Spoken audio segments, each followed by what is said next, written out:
I made a video recently on a cheap battery replacement from Amazon for my Dyson vacuum.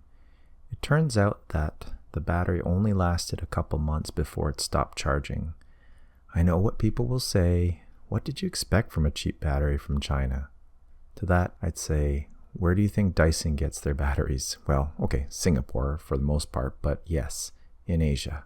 I've had good experiences from the majority of items I purchased from Amazon, so this was a rare issue that I've had. From that video, someone commented that they purchased and used an adapter that allows their power tool batteries to be used on the Dyson vacuum. I thought, what? That's an amazing idea. So I purchased the adapter from Amazon for $23.99 Canadian.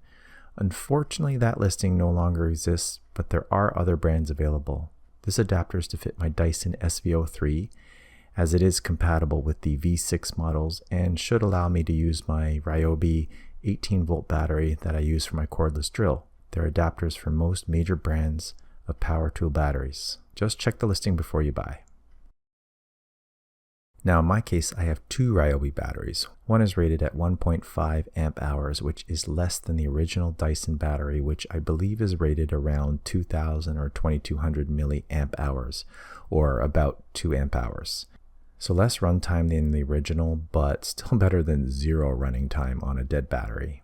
The other battery I have is a 4 amp hour, which theoretically would give me about 2 times the original battery runtime. Installation is pretty simple. You remove the 2 battery retaining screws. This particular adapter only allows you to put 1 screw in. Interesting. The major downside to that is with the weight of the battery, it's not as secure as I would like it. It's got a bit of a wobble. I could fix this with a little dab of epoxy or glue in the future. So some positives are, number 1, the installation is very easy. Number 2, you get the adapter for a battery you have anyway, so you don't need another battery. 3, it's low cost compared to a replacement battery, even compared to the cheap non-OEM. 4, you can swap out batteries to continue using the vacuum if you have extra batteries, that is, just like I do. The negatives are, number 1, it's bulkier and heavier. Number 2, the vacuum no longer sits upright very well. Number 3, with this adapter, with only 1 screw, it doesn't feel secure, but I'm sure it'll be fine in the long run. I don't like it that it's wobbly.